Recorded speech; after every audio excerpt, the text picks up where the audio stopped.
Bismillah. Assalamualaikum warahmatullahi wabarakatuh. Waalaikumsalam warahmatullahi wabarakatuh. Innal hamdalillah alladzi anzala al-Qur'an hudan lin-nas wa bayyinatin minal huda wal furqan. Asyhadu an la ilaha illallah wahdahu la syarika lah wa asyhadu anna Muhammadan abduhu wa rasuluh khatamun nabiyyina wa la nabiyya ba'dah. Amma ba'du, qala Allah ta'ala fil Qur'anil Karim ba'da a'udzu billahi as-sami'il 'alim minasy syaithanir rajim. Ya ayyuhalladzina amanu taqullaha haqqa tuqatih wa la tamutunna illa wa antum muslimun. Ya ayyuhalladzina amanu taqullaha wa qulu qawlan sadida yuslih lakum a'malakum wa yaghfir lakum dhunubakum wa man yuti'illaha wa rasulahu faqad faza fawzan 'azima. Faqala ta'ala fil ayatil ukhra wa la taqfu ma laysa laka bihi 'ilm inna as-sam'a wal basara wal fu'ad kullu ulaika kana anhu mas'ula. Wa qala Rasulullah sallallahu alaihi wasallam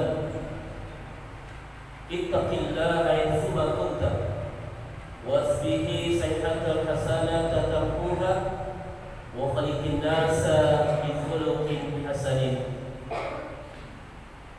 Wa qala ala wa inna fi jasadil mudghah idza saluhat jasadu kullu wa idza fasadat jasadu kullu ala wa hiya qalb. Wa qala Imam Nawawi rahimahullah idza aradallahu min 'abdihi khairan ayastamilahu fi ta'atihi. Ikhwani fillah wa akhwati yang dirahmati Allah, Bapak Ibu hadirin, semoga Allah Subhanahu wa taala memberikan kepada kita keberkahan di waktu pagi yang ceria ini insyaallah. Asbahna ala fitratil Islam wa kalimatil ikhlas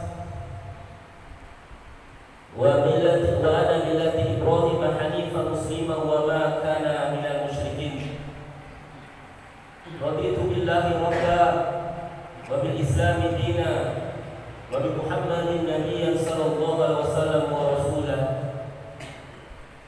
Alhamdulillah, puja dan puji syukur senantiasa kita panjatkan kepada Allah Subhanahu wa taala. Dialah Rabb kita Sang Khaliq yang telah menciptakan kita, laqad khalaqna fi ahsani taqwim. Dialah Allah Subhanahu wa taala yang telah memberikan kenikmatan kepada kita, terutama pada pagi yang barokah ini. Allah masih memberikan kepada kita nikmat umur dan kesempatan. Maka wajar kiranya kita bersyukur kepada Allah dengan membaca alhamdulillahilladzi ahyana ba'dama amatana wa ilaihi nusyur. Nikmat umur dan kesempatan adalah merupakan peluang yang terbesar bagi kita, agar kiranya kita mampu memperbaiki kualitas kepribadian kita sebagai seorang hamba di hadapan Allah Subhanahu wa taala. Yang harus kita pertanyakan pada diri kita masing-masing adalah sudah sejauh mana aktivitas ketaatan yang kita bangun kepada Allah Subhanahu wa taala. Apakah benar-benar di dalam ketaatan kepada Allah kita memurnikan ketaatan itu tanpa dicampuri dengan kesyirikan-kesyirikan?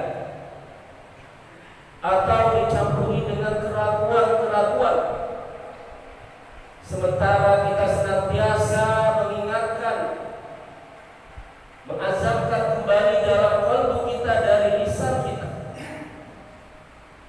Apalagi tadi pada subuh kita sudah menyebutkan kalimat-kalimat tauhid, fa'lam annahu la ilaha illallah. Maka ketahuilah oleh kalian, kata, fahami oleh kalian, kata, la ilaha illallah, tidak ada ilah yang berhak diibadahi, ditakuti, ditaati kecuali Allah Subhanahu wa ta'ala. Maka oleh karena itu, Bapak Ibu hadirin yang dirahmati Allah, saya mengajak diri saya dan kita semua untuk terus senantiasa mensyukuri segala nikmat Allah sebesar dan sekecil apapun. Kalau Allah sudah berjanji kepada kita, la in syakartum la azidannakum wa la in kafartum inna azabi lasyadid. Kalau kita bersyukur terhadap nikmat yang Allah berikan, maka Allah akan tambah nikmat tersebut. Makna tambah di situ adalah keberkahan Allah berikan kepada apa yang dimiliki oleh kita dari Allah Subhanahu wa ta'ala. Kemudian kita juga berusaha untuk mengingat nikmat-nikmat Allah yang sudah banyak Allah berikan. Wa in ta'uddu nikmatallahi la tuhsuha. Jika kalian menghitung nikmat Allah, maka tidak akan pernah mampu. Ya'rifuna nikmatallahi thumma yunkiruna. Padahal kata Allah, seluruh manusia itu mengerti dan faham bahwasannya apa yang ada padanya yang berkaitan dengan nikmat-nikmat tersebut itu semuanya datangnya dari kami, kata Allah. Thumma yunkiruna. Namun sebagian mereka banyak yang mengingkari. Ma'udzubillah thumma yunkiruna. Oleh karena itu, Bapak Ibu rahmati Allah, mari sama-sama saya mengajak kembali diri kita semua untuk senantiasa berusaha meningkatkan kualitas iman dan takwa kita kepada Allah Subhanahu wa ta'ala. Keimanan yang menghunjam kuat di dalam kalbu kita tanpa dicampuri dengan keraguan atau dikotori dengan kesyirikan. Dan ingat Bapak Ibu, keimanan itu sifatnya yazidu wa yanqus, kadang bertambah, kadang berkurang. Bertambahnya iman hanya dengan menjalankan ketaatan kepada Allah Subhanahu wa ta'ala. Kemudian bukan hanya saja menjalankan ketaatan, tapi dia harus dijaga dan dirawat agar kiranya dia tetap subur di dalam hati kita. Karena kalau iman subur di dalam kalbu kita, karena dia sebagai generator penggerak, maka akan muncul amal soleh yang kita lakukan dalam setiap aktivitas perjalanan hidup kita. Pada waktu yang lalu sering saya sampaikan, 1 bulan yang lalu, seorang petani ketika dia menanam satu tanaman, maka yakinlah setiap manusia yang ketika berusaha dalam aktivitasnya, dia ingin mendapatkan hasil yang maksimal dari apa yang dia tanam tadi. Kalau dia ingin mendapatkan hasil yang maksimal dari apa yang dia tanam, pastilah dia akan menjaga dan merawat apa yang dia tanam tersebut. Tidak mungkin dia ketika menanam dia tinggalkan begitu saja, pada waktunya panen dia panen, maka tidak akan mungkin mendapatkan hasil yang maksimal. Bapak. Petani contohnya yang menanam padi, ketika padi sudah tumbuh gulirnya, maka dia akan cukupkan kadar air yang mencukupinya. Kemudian dia akan jaga padi tadi dari hama yang akan merusaknya dan burung yang akan memakan tanamannya. Maka usaha itu dia lakukan dengan segala upaya. Bahkan hari ini petani memberikan jaring yang sangat lebar, dia tutupi padi tadi agar tidak dimakan oleh burung. Usaha yang dia lakukan, yakinlah pasti akan mendapatkan hasil yang maksimal. Kalaulah urusan dunianya saja manusia, untuk mendapatkan hasil yang maksimal dia harus berusaha menjaga dan merawat apa yang dia usahakan. Apalagi dalam urusan akhirat Bapak Ibu, yang hari ini sama-sama kita yakinkan dalam jiwa kita berdasarkan firman Allah, bal tu'siruna hayatad dunya wal akhiratu khairu wa abqa. Dalam ayat yang lain, wal akhiratu khairu laka minal ula. Akan tetapi manusia itu jiwanya sangat condong dengan dunianya, padahal akhirat itu lebih baik dari dunia. Akhirat itu lebih baik dari permulaannya, yaitu dunia ini. Maka sering sering disampaikan oleh para ulama, dunia ini adalah bukan tempat tinggal. Dunia adalah tempat yang bakal kita tinggalkan. Hari ini kita sedang merantau di alam yang namanya dunia, dan kita akan menuju kepada alam yang sempurna, yang hakiki, yaitu alam akhirat. Maka sebaik-baik bekal yang kita persiapkan hari ini adalah wa tazawwadu fa inna khairaz zadi taqwa, adalah ketakwaan. Apa itu ketakwaan? Sebuah sarana yang akan melekat dan menghunjam di dalam hati dengan munculnya rasa takut dan taat serta patuh terhadap segala syariat yang Allah perintahkan kepada kita, dan berusaha dengan semaksimal mungkin meninggalkan segala larangan yang Allah larang kepada kita. Maka orang yang bertakwa secara umum akan muncul dalam kepribadiannya dua sifat. Yang dua sifat ini akan senantiasa berinteraksi antara dia dengan Allah dan antara dia dengan manusia, yang disebut dengan hablum minallah wa hablum minannas. Apa dua sifat ini? Yang pertama adalah waro, sifat kehati-hatian. Kehati-hatian dalam hablum minallah adalah dia tidak akan mau melakukan ketaatan kepada Allah, yaitu ibadah, sebelum dia mendapatkan dalil yang jelas yang dia dapatkan dari usaha untuk mendapatkan ilmu tersebut. Maka Allah katakan wala taqfu ma laysa laka bi'ilm inna sam'a wal basara wal fu'ad kullu ulaika kana anhu mas'ula. Janganlah sekali-kali kalian mengikuti sesuatu yang tidak kalian ketahui tentangnya, tentang ilmunya, karena sesungguhnya pendengaran, penglihatan dan hati akan dimintai pertanggungjawaban oleh Allah Subhanahu wa taala. Berhati-hati dalam membangun ketaatan kepada Allah. Di dalam hablum minannas, berhati-hati ketika kita berinteraksi kepada manusia. Jangan sampai ada sikap dan tingkah laku kita yang merendahkan manusia. Kemudian yang kedua, sifat yang muncul adalah sifat tawadu, rendah diri. Rendah diri dalam hablum minallah adalah ketika dia datang kepada Allah. Maka ulama mengatakan untuk bisa mendapatkan khususnya kita di dalam sholat adalah salah satunya. Hadirkan hati kita pada waktu itu. Yakinkan pada qalbu kalian bahwasanya kalian sedang berkhulwat kepada Allah Subhanahu wa taala. Kalau seandainya kita tidak meyakinkan dalam hati kita bahwasanya sholat itu adalah khulwatnya kita, berduaannya kita kepada Allah, maka sulit untuk bisa mendapatkan khusyuk di dalam sholat kita.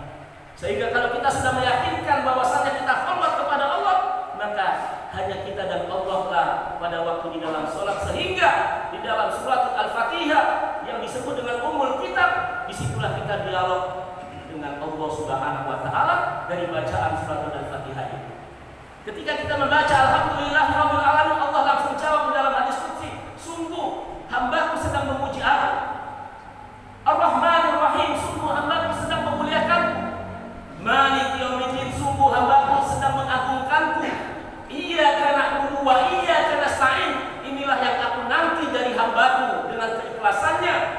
Dan dia berjanji kepadaku bahwasannya seluruh aktivitas hidupnya hanya ibadah kepadaku, dan ini sesuai dengan perjanjian kita di dalam doa iftitah, qul inna sholati wa nusuki wa mahyaya wa mamati lillahi rabbil alamin.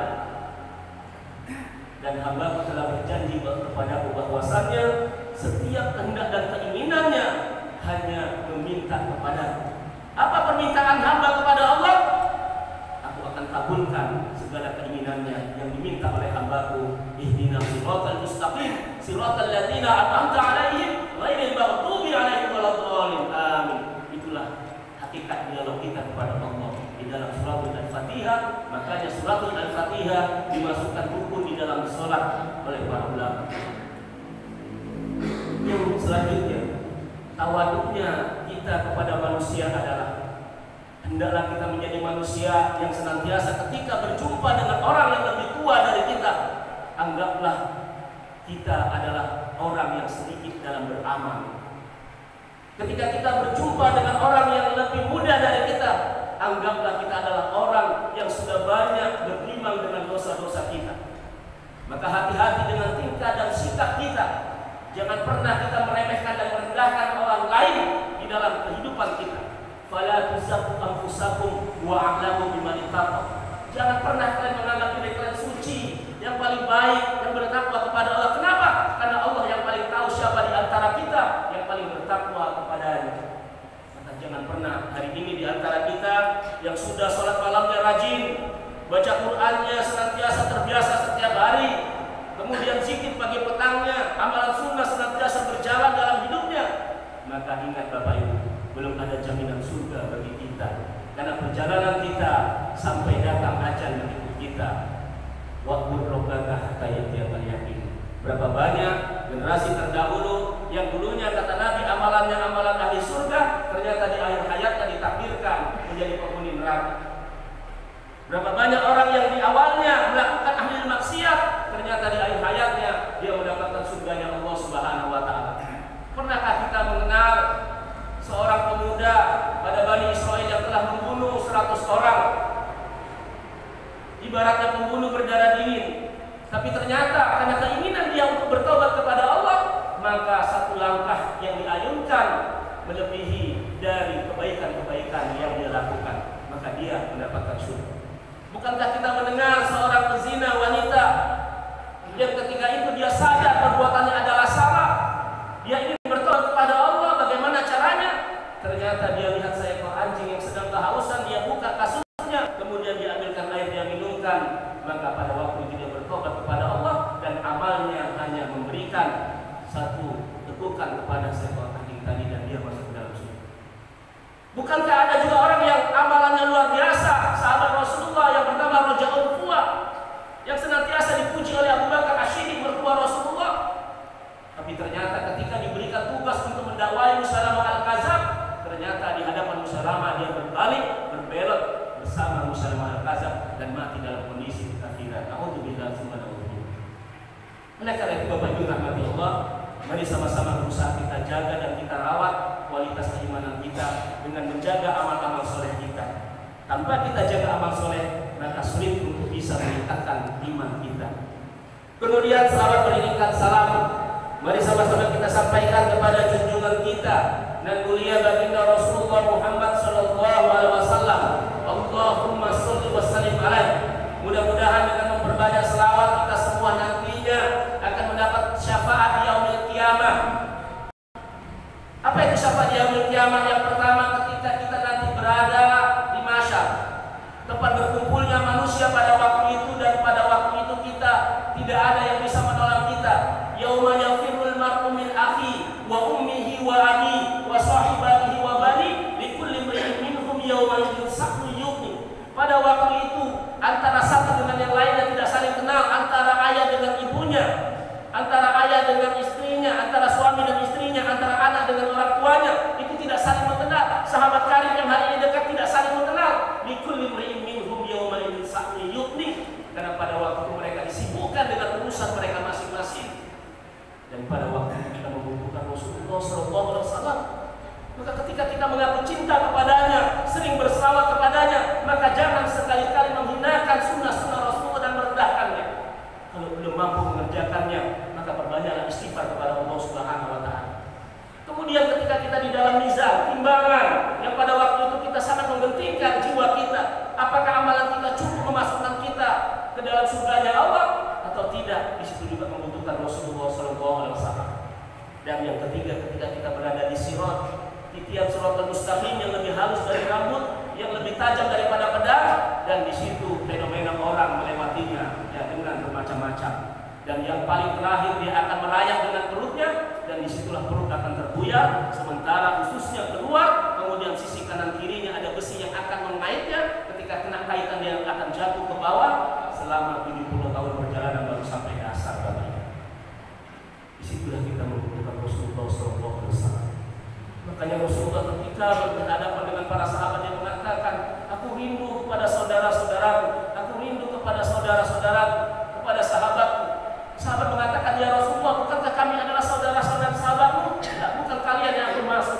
Yang aku maksud adalah orang-orang setelah kalian. Kenapa? Mereka beriman kepadaku tapi tidak pernah bertemu kepadaku. Kalau kalian sahabat-sahabatku hari ini, kalian beriman kepadaku, wajar. Kenapa? Kalian bertemu dengan aku. Kemudian kalian tahu bagaimana wahyu itu turun. Kemudian kalau kalian salah, aku akan tegur kalian. Dan bagaimana orang kemudian, yaitu kita hari ini, yang menancapkan keimanan kita kepada Rasulullah, tidak pernah bertemu dengan Rasul, tapi keyakinan luar biasa hari ini. Kenapa itu? Karena bimbingan Allah Subhanahu wa taala kepada kita. Maka Rasul dan para sahabat, para tabi'in dan salafus soleh senantiasa untuk minta hidayah kepada Allah dan istiqomah. Inilah yang pertama yang harus kita minta dalam aktivitas ibadah yang kita lakukan. Mintalah hidayah dan istiqomah kepada Allah. Bapak Ibu hadirin yang dirahmati Allah,